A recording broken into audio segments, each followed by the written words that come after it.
Well, we are thankful for another week the Lord has given us for us to join together online and to hear His word. हम परमेश्वर को धन्यवाद देते हैं कि एक और हफ्ता, एक और सप्ताह परमेश्वर ने हमें दिया है ताकि हम उसकी आवाज सुन सके और हम उसकी प्रचार कर सके। आमीन। Today we are starting a new topic which is titled Using God's Gift. आज एक नए विषय के साथ हम आए हैं और उन विषय का नाम है परमेश्वर के तोहफों का या परमेश्वर के उपकारों का इस्तेमाल करना। We already spoke about this before, that every single one of us has been given gifts from God and we have a potential in Christ. देखिए, हमने ये विषय के बारे में पहले भी बात किया है और इसके बारे में हमने ये कहा है कि अनेक सभी व्यक्तियों को जो है परमेश्वर के द्वारा एक उपहार दिया गया है, एक तोहफा दिया गया है और हम और वो परमेश्वर की महिमा के लिए हम इस्तेमाल करते हैं। And we are going to understand that God wants a return on that investment. और हम ये समझने की प्रयास करेंगे कि परमेश्वर जो है वो उपकारों का, निवेश का जो है एक बदला, या फिर जो भी हम परमेश्वर का उपकार है, परमेश्वर का जो निवेश है उसका एक दुगना या एक जो वापस जो उसका फल मिलता है वो परमेश्वर हमसे चाहता है। See, God is someone that doesn't do things just for the sake of doing them because he's bored.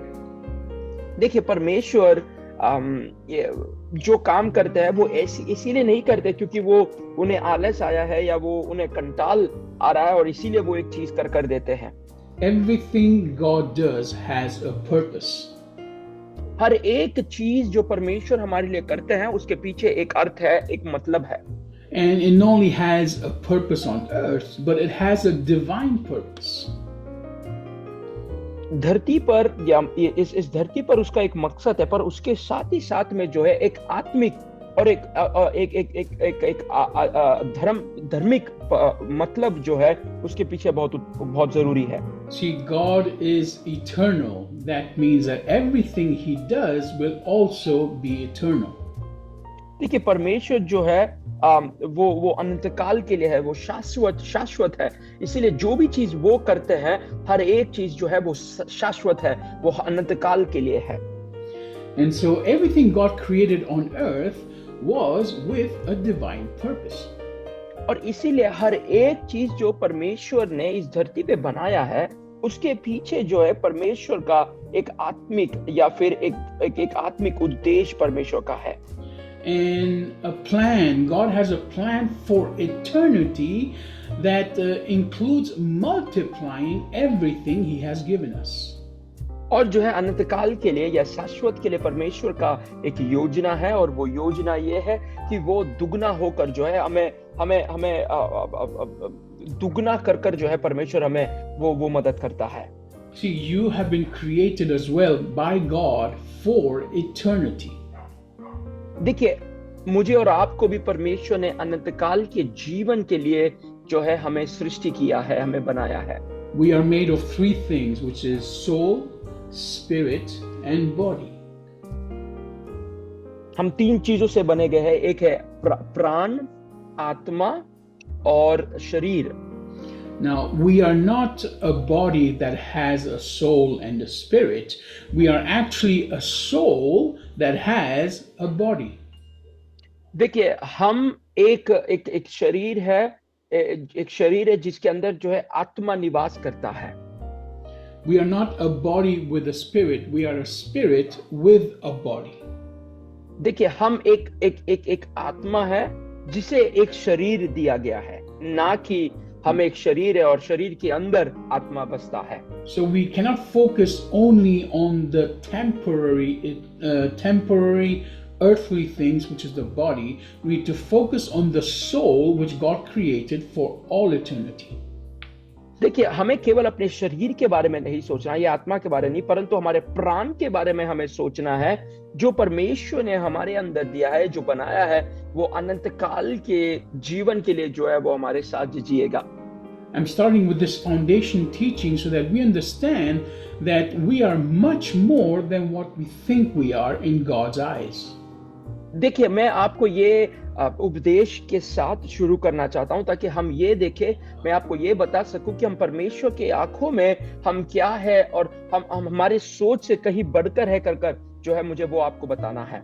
Every decision we make will have an eternal consequence on our lives. हर एक निर्णय जो हम लेते हैं, जो बनाते हैं, उसका एक अनंत काल का एक अनंत काल का वो हमारे जीवन के साथ जो है वो लगा रहता है और उसका जो पर्याप्त फल जो है वो अनंत काल के जीवन के लिए हमारे साथ जुड़ा रहता है। So we cannot decide and do things thinking only about our tomorrow or the next year or the next 50 years. We have to do everything thinking about the effect of these decisions for eternity. देखिए, हम केवल हमारे कल के लिए या आज से 10 साल बाद या आज से 50 साल बाद या आज से 100 साल बाद के बारे में नहीं सोच सकते, परंतु हमें ये सोचना है कि अगर मैं आज ये करूं तो मेरे अनंत काल के जीवन पर इस निर्णय के साथ मुझे क्या दोष है या क्या लाभ है या क्या वो मेरे जीवन के साथ अफेक्ट करेगा। That's why Christ very clearly tells us to seek first the kingdom of God, because the kingdom of God is eternal and we are not. And the church is not. और देखिए, इसीलिए पवित्र वचन ये कहता है कि सबसे पहले परमेश्वर की राज और उसकी महिमा की खोज करो, क्योंकि परमेश्वर का राज और उसका भंडार या उसकी महिमा है जो अनंत काल का जीवन है और हम अनंत काल के जीवन के लिए नहीं हैं। You see, we focus so much on the eternal things that we end up losing the benefits and what God has prepared for us for eternity. देखिए, हम अनंतकाल के जीवन को इतना भूल जाते हैं कि परमेश्वर ने जो भी हमें अनंतकाल के जीवन के लिए या उस शाश्वत जीवन के लिए जो परमेश्वर ने हमारे लिए बनाया है उसके बारे में हम भूल जाते हैं। And like I said before, God is not someone that does things without a purpose. देखिए, जिस प्रकार से मैंने कहा, परमेश्वर ऐसे व्यक्ति नहीं है जो वो कोई भी चीज जो है बिन मतलब के जो है वो करते हैं। God is like a businessman. देखिए, परमेश्वर जो है एक व्यापार के समान है, एक व्यापारी के समान है। He wants a return on his investment. और जो है उसे अपना जो निवेश किया गया है उसका बदला या फिर उससे जो है उसका वो जो निवेश किया है उसके द्वारा उन्हें उसका फल जो है वो प्राप्त करना है। He wants a return on his investment, a return on what he has put in creation. देखिए, जो भी उन्होंने सृष्टि करने में जो भी उन्होंने व्यतीत किया है उसका निवेश का प्रतिफल जो है वो चाहते हैं। Creation has been made for you and I to enjoy. देखिए, जो भी सृष्टि है वो मेरे लिए और आपके लिए बनाया गया है ताकि हम उसका आनंद उठा सके। And he also wants a return on his sacrifice made on the cross.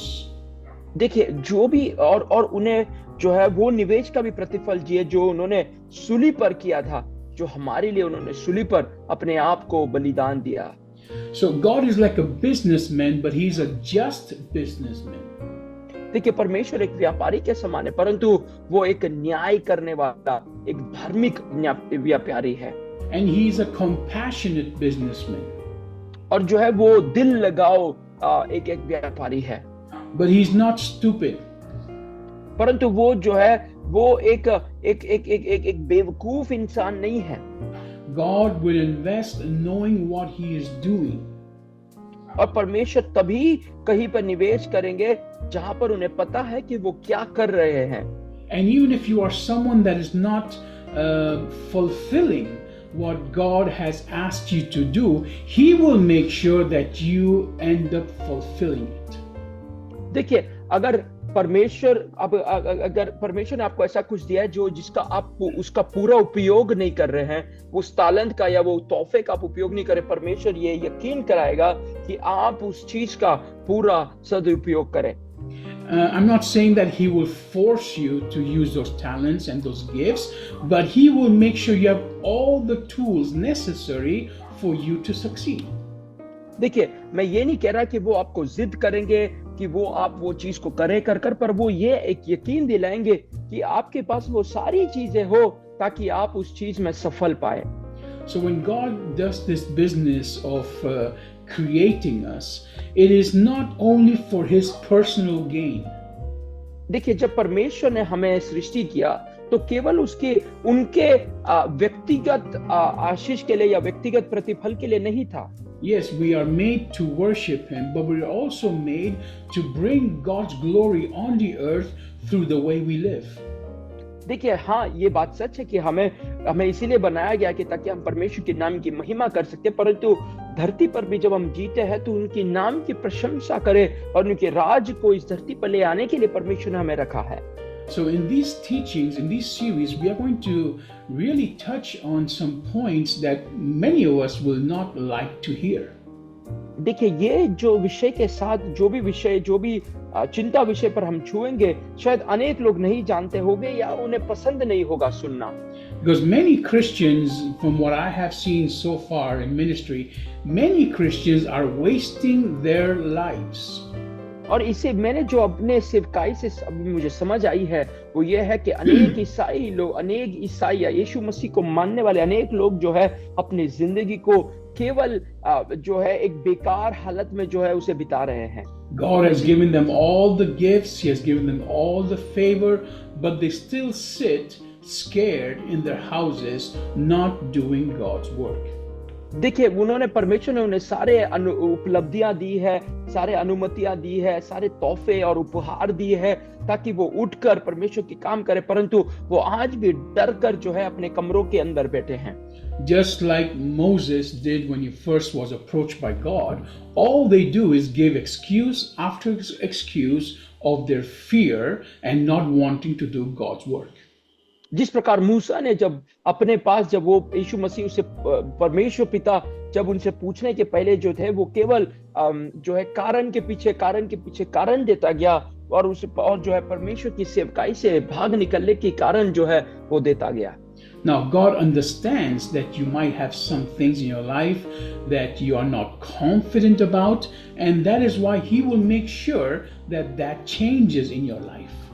देखिए, परमेश्वर जानते हैं कि कोई चीज ऐसे है जो आपकी जिंदगी में जिसमें आपको एक पूरा विश्वास या भरोसा नहीं आया है या वो उस विषय से आपको जो है थोड़ा डगमगाहट होती है, तो परमेश्वर ये यकीन दिलाते हैं कि वो जो है आपको तोहफों के साथ और उनके अनुग्रह के साथ जो है वो आपको मदद करेंगे ताकि आप उनके राज्य के बारे में प्रचार कर सके।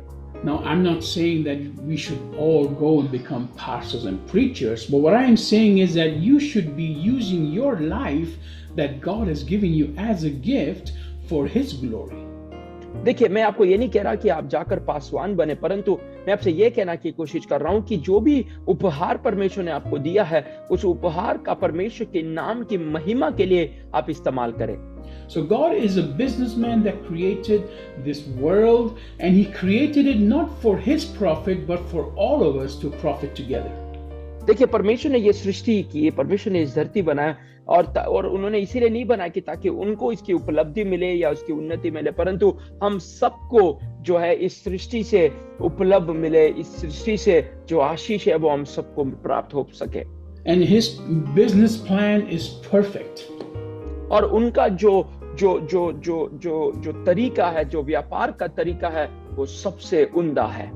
He makes leaders, and then those leaders have to make disciples, and then those disciples become leaders. देखिए, वो जो है चेले बनाते हैं, वो चेले जो है वो शिष्य जो है वो नेते बनते हैं और वो नेते वापस से शिष्य बनाते हैं। इस प्रकार से जो है परमेश्वर का सेवकाई जो है वो चलता है। So we have been created in such a way that everything God teaches us, everything God gives us is something that we can multiply into somebody else. देखिए, जो भी परमेश्वर हमें इस प्रकार से बनाया गया है कि जो भी परमेश्वर हमें देता है, जो भी तोहफे वो हमें देता है, उसे जो है दुगना कर जो है हम दूसरों को वो तोहफे, वो आशीषें जो है वो बांट सकते हैं, उन्हें वो सिखा सकते हैं। The Bible says that all the supernatural gifts that God gives us is for the edification and the growth of the church. देखिए, जो भी वचन ये कहता है कि जो भी आशीषें, जो भी अनुग्रह उपहारों परमेश्वर हमें नवाजता है, वो कलीसिया की बढ़ोतरी के लिए और हमारे बढ़ोतरी के लिए परमेश्वर ने दिया है कर पवित्र वचन उल्लेख करता है। And even all the natural things that God gives us have been given to us so that we can share it with others and help others who are in need. देखिए, जो भी चीजें परमेश्वर हमें दिया है इस शारीरिक शरीर के जीवन में भी, वो इसीलिए ताकि हम जो है उससे दूसरों को मदद कर सके, दूसरों के साथ उसे बांट सके और उसकी नाम की महिमा करें। And all this happens only when we are actually doing what we are supposed to do with what God has given us. और ये तब होता है जब हम परमेश्वर ने जो हमें दिया है और जो उससे हमें जो करना चाहिए, जब वो हम सही तरीके से करते हैं।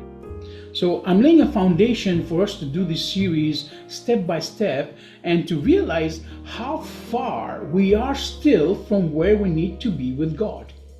देखिए, मैं ये जो विषय के साथ आगे बढ़ना चाहता हूं, पर इससे ये आपको बताना चाहता हूं कि हम कितने परमेश्वर से पीछे हैं, जो परमेश्वर हमसे चाहते हैं उन विषयों से। See, we sometimes think of God as someone that is all loving and all compassionate, but we forget that He's also very, very strict.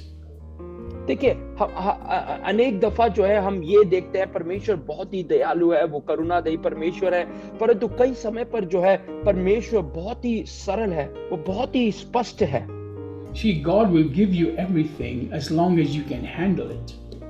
देखिए, परमेश्वर आपको वो सारी चीजें देगा, वो सब कुछ देगा तब तक जब वो जो है आप उन सारी चीजों का सही उपयोग कर सकते हो। God hates it when we waste what He has given us. देखिए, परमेश्वर जो है नफरत करता है जब जो है जो तोहफे परमेश्वर ने हमें दिया है उसका हम गलत उपयोग करते हैं। And in the Bible, very clearly, over and over again, God completely condemns the lazy person. देखिए, पवित्र वचन में जो है अनेक दफा परमेश्वर ने ये बात का उल्लेख किया है कि सुस्त जब हम रहते हैं, जब हम आलस करते हैं, तो परमेश्वर जो है उस विषय से उस वस्तु बहुत जो है परमेश्वर उसे नफरत करते हैं। God is a God of action. देखिए, परमेश्वर जो है काम करने का, कर्मों का जो है परमेश्वर है, वो परमेश्वर है जो एक्शन करता है। The word of God even tells us that these words in the Bible and what we preach are not empty words, but they are power. देखिए, पवित्र वचन ये भी करता है कि पवित्र वचन जो भी हम प्रचार करते हैं, जो भी हमारे जबानों से जो बाहर निकलता है, वो केवल लफ्ज नहीं है, परंतु परमेश्वर की ताकत है। परमेश्वर का आवाज जो है वो ताकत के रूप पर जो है वो बाहर निकलता है। And most of us have lost so much time that we have not used the gifts God has given us properly. देखिए, हम में से अनेक लोग इतना समय को व्यतीत कर चुके हैं या नष्ट कर चुके हैं कि हमने परमेश्वर के उपहारों का, परमेश्वर के तोहफों का सही तरीके से जो है उसका इस्तेमाल नहीं किया है। God is not happy on the return on the investment in our lives. और परमेश्वर जो है हमारे निवेश के जो प्रतिफल पर जो है वो संतुष्ट नहीं है। See, we need to take these things seriously because our eternal life depends on the way we act right now with God.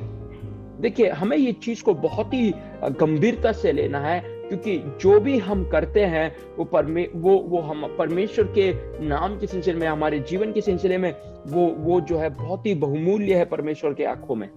And God takes these things very seriously because He paid a very high price for you and I to know Him. देखिए, परमेश्वर ने एक बहुत बड़ा दाम चुकाया है ताकि मैं और आप उसे जान सके, और इसीलिए इस विषयों से परमेश्वर जो है बहुत ही दिलचस्पी रखते हैं और करीब से वो देखते हैं। So the first gift that God has given us is the gift of multiplication. देखिए, सबसे पहला तोहफा जो परमेश्वर ने हमें दिया है वो ये है कि गुनाहगार करना या फिर जो है दुगना बनते रहना, उसका तोहफा दिया है। No matter who you are, you automatically multiply into somebody else's life. देखिए, ना जाने आप जो भी व्यक्ति हो, कोई भी व्यक्ति हो, आप जो है दूसरों के जिंदगी में जो है आप जो है गुनाह करते हो, उसका दुगना जो है आप उसके जीवन में करते हो। Now either you multiply God and God's gifts in their life, or you multiply the devil into their lives. या फिर आप या आपके पास दो दो चीजें हैं। एक तो आप जो है परमेश्वर को उनके जीवन में गुनाह करते हो या उसको दुगना करते हो, या फिर शत्रुओं के कामों को उनके जीवन में दुगना कर देते हो। Let's go to Genesis chapter 1, where we see this God of creation and how he multiplies everything. देखिए, उत्पत्ति की किताब में जब हम जाते हैं तो जहां पर हम ध्यान लगाए कि जहां पर परमेश्वर सृष्टि को रचता है और वहां पर उन सारी चीजों को जो है वो दुगना करता है, उसके बारे में हम जरा पढ़े। So Genesis chapter 1 verse 11. उत्पत्ति की किताब उसका पहला अध्याय का 11वां वचन। It said, and God said, let the earth bring forth grass, the herb yielding seed, and the fruit tree yielding fruit after his kind, whose seed is in itself upon the earth, and it was so. 11वां कलाम, फिर परमेश्वर ने कहा, पृथ्वी से हरी घास तथा बीज वाले छोटे छोटे पेड़ और फलदायी वृक्ष भी जिनके बीज उन्हीं में एक एक की जाति की अनुसार है, पृथ्वी पर आए, और वैसे ही हो गया। Amen. And then the next we go to verse 22. 22वां कलाम हम उसके बाद पढ़े। 21 and 22 together. And God created great whales and every living creature that moveth, with the waters brought forth abundantly after their kind, and every winged fowl after his kind. And God saw that it was good.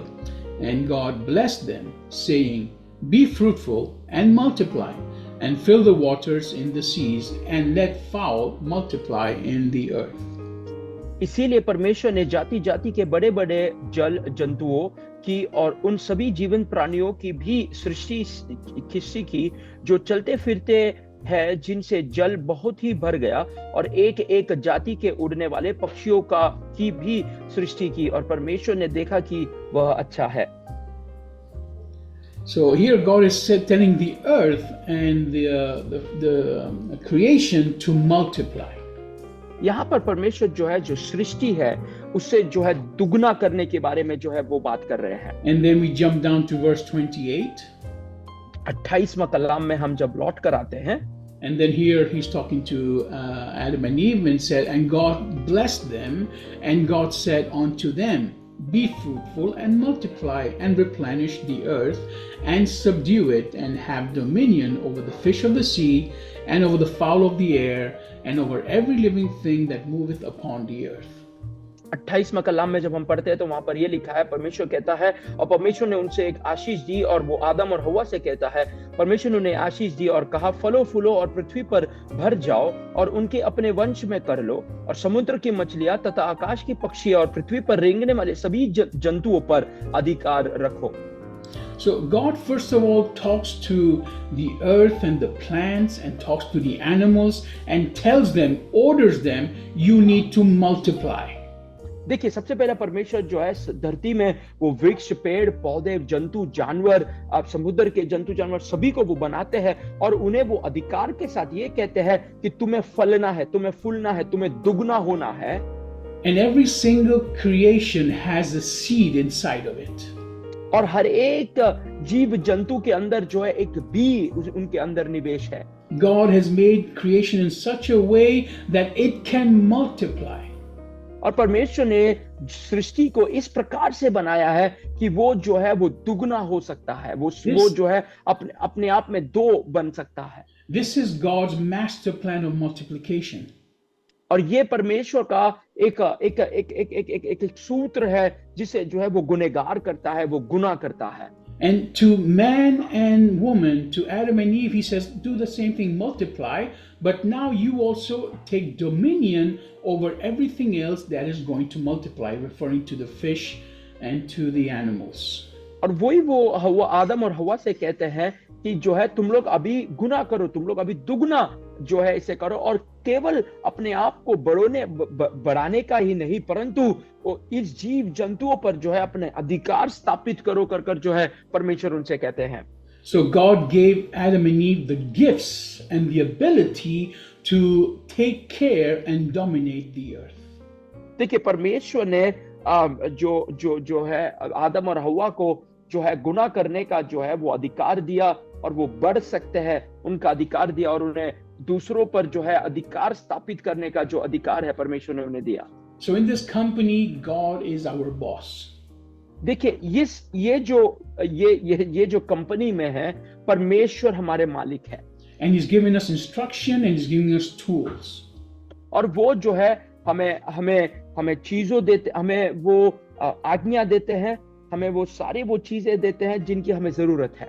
He has made man and woman leaders in this company. देखिए उन्होंने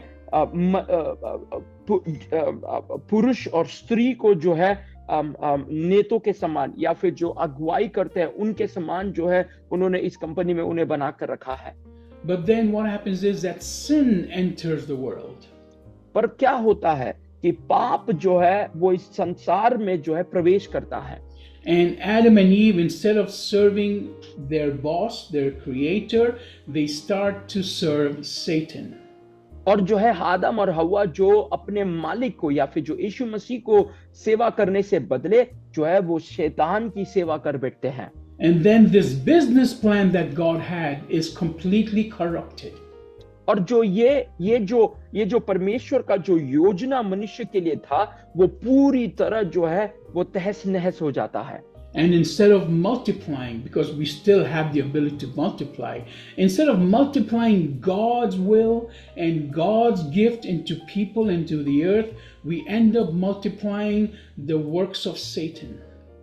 और जो है परमेश्वर का जो तोहफा है, परमेश्वर का जो आज्ञा है, जो गुनाह करना, वो परमेश्वर की योजना को जो है हम वहां पर खत्म कर देते हैं और शैतान की इच्छाओं के साथ जो है हम अपने आप को विधेयन कर देते हैं। And that is why death enters the world, because of this misbehavior from the workers of God. और इसीलिए मृत्यु जो है संसार पे प्रवेश किया, ताकि इसीलिए कि मनुष्यों का जो गलत व्यवहार परमेश्वर के साथ जो था उसी कारण से जो है पाप जो है धरती पर आया। We'll see this in the book of Romans chapter 5.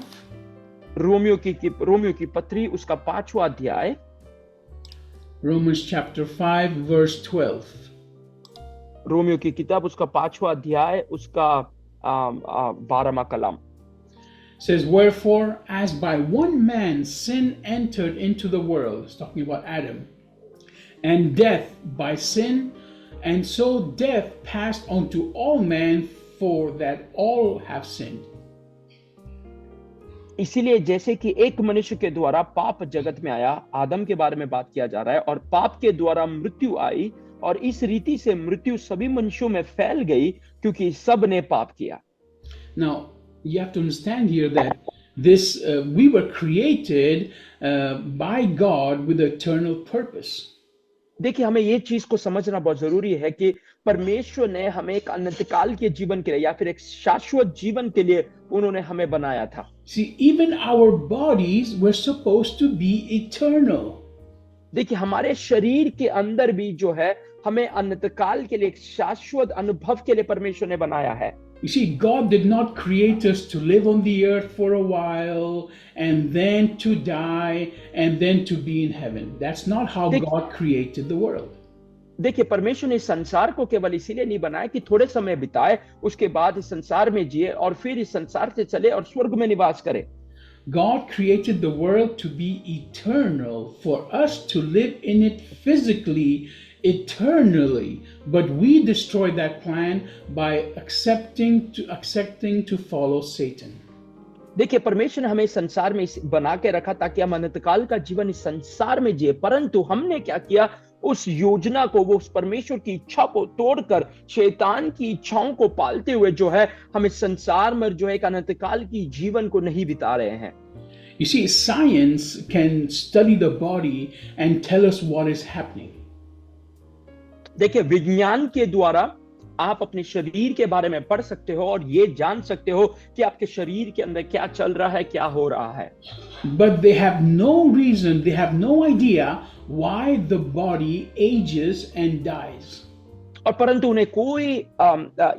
उन्हें ये नहीं पता कि क्यों अपना शरीर जो है वो उम्र के साथ या जैसी साल उस पर लगती है वो उम्र के साथ जो है अपना शरीर मृत्यु पाता है। According to science, we were supposed to live and we are supposed to grow until the age of about 25, and then there we continue to live forever without growing anymore. देखिए विज्ञान के अनुसार जो है एक सीमा समय तक जो है हमारा शरीर बढ़ता है और उसके बाद शरीर की प्राप्ति बढ़ोतरी नहीं होती है. Now, I'm telling you this because I have studied this, because I studied biology in my university as my bachelor's. देखिए मैं आपको इसीलिए ये कह रहा हूं क्योंकि मेरे पढ़ाई के साथ जो है मैंने बायोलॉजी के बारे में पढ़ाई की थी, जो मनुष्य के शरीर के बारे में पढ़ाई होती है और उसके बारे में पढ़ाई की थी, और इससे मैंने ये समझा है. And according to the biology that we study, the body is the perfect machine that is supposed to live forever. देखिए विज्ञान के अनुसार ये है कि जो शरीर है वो एक बहुत ही परफेक्ट मशीन है जो हमेशा के लिए जी सकता है. That's why the Bible says that death entered the world through sin. इसीलिए पवित्र वचन ये कहता है कि मृत्यु जो है वो पाप के द्वारा जो है इस शरीर के अंदर प्रवेश किया. It's talking about physical death. ये जो है शारीरिक मृत्यु के बारे में बात कर रहे हैं. You and I are not supposed to get old and not supposed to die. देखिए मैं और आप जो है हमें बुजुर्ग होना या उम्र बनना की अनुवाद परमेश्वर ने हमें वैसे सृष्टि नहीं किया है. Now, the word also says that the wages of sin is death. देखिए दुनिया ये भी कहता है कि जो इस पाप का जो दंड है वो मृत्यु है. This is in the word of God. और ये पवित्र वचन का है कि जो भी पाप आप करते हो उसका जो दंड है या उसका जो तंकुआ है वो मृत्यु है. Now, that particular verse is talking about a spiritual death. और वो जो वचन है वो एक आत्मिक मृत्यु के बारे में बात करता है. So sin and death, physical death entered the world through sin, and if we continue to sin, we will also experience a spiritual death, which is an eternity without Jesus Christ. देखिए पाप मृत्यु जो है पाप के द्वारा इस शरीर के अंदर प्रवेश किया और उसके कारण जो है अनंतकाल का जीवन जो है हमारे जीवन से हम खो दिए. Now let's go to Genesis chapter 3, and we will end with this today. उत्पत्ति की किताब 3 अध्याय में हम तेरा ध्यान लगाए और उसके साथ आज के विषय को समाप्त करने की कोशिश करें. Genesis chapter 3 verse let me see over here, 22 to verse 24. उत्पत्ति की किताब 3 अध्याय उसका 23 और 24वां कलाम हम पढ़े. I will read all 3 verses. And the Lord God said, Behold, the man is become as one of us, to know good and evil. And now, lest he put forth his hand and take also of the tree of life and eat and live forever. Therefore, the Lord God sent him forth from the Garden of Eden. In other words, he took Adam out to till the ground from whence he was taken. So he drove out the man, and he placed at the east of the Garden of Eden cherubims and a flaming sword which turned every way to keep the way of the tree of life. उत्पत्ति 3 अध्याय उसका 22वां कलाम. फिर यहोवा परमेश्वर ने कहा, मनुष्य भले बुरे का ज्ञान पाकर हमसे एक के समान हो गया है, इसलिए अब ऐसा ना हो कि वह हाथ बढ़ाकर जीवन की वृक्ष का फल भी तोड़ के खा ले और सदा जीवित रहे. इसीलिए यहोवा परमेश्वर ने उनके आनंद की वाटिका में से निकाल दिया कि वह उस भूमि पर खेती करे जिसमें से वह बनाया गया था. इसीलिए आदम को निकाल दिया और जीवन की वृक्ष की मार्ग का पहरा देने के लिए आनंद का वाटिके के पूर्व की ओर कब्रू को और चारों ओर धूमी वाली व्याज वाली तलवार को भी नियुक्त कर दिया. Amen. So very clearly here we see that first of all God is telling us that in the Garden of Eden there was a tree that was a tree of life. देखिए ये जो वाटिका में Eden की वाटिका में जो है एक जीवन का वृक्ष था. And of course, we all know there was a tree of knowledge, which is the one that Adam and Eve ate from. और एक और वृक्ष था जो जो ज्ञान का जो वृक्ष था वाटिका में, और उससे उसी से एक फल जो है हवा खाती है और वो आदम को भी देती है. So here in this verse, God says that now there's a problem because now man knows or can decide for themselves what is good and what is evil because they ate from that tree. देखिए अभी जो है इसी से लिए परमेश्वर ये कहते हैं कि अभी मनुष्य इस प्राप्त हो गया है कि वो भले और बुरे का ज्ञान रखता है और वो हमारे समान बन चुका है. In other words, now these employees I have will not just obey my orders, but they will now argue everything I tell them to do. और जो है ये केवल जो है अब मेरी आज्ञा का पालन करना केवल उतना नहीं है, परंतु मैं जो भी उनसे कहूँ वो सब जो है वो क्या वो कर रहे हैं या नहीं. In other words, they will not obey my commandments anymore, but they will decide for themselves what they think is good and what they think is bad. इसका दूसरा मतलब यह है कि जो भी परमेश्वर अभी कहेंगे मनुष्य को वो परमेश्वर की आज्ञा को नहीं पालन करेंगे, परंतु उन्हें जो सही लगता है, उन्हें जो ठीक लगता है वो करेंगे. In other words, now man and woman were corrupted, now they were rebellious. और अभी जो है मनुष्य स्त्री पुरुष जो है वो परमेश्वर से युद्ध करने या फिर परमेश्वर से उल्टा बात करने में या जो है बात की पालन ना करने वाले बन चुके थे. And that's why God kicked them out of the Garden of Eden. और इसीलिए परमेश्वर ने उन्हें ईदन वाटिका से जो है उन्हें बाहर कर दिया.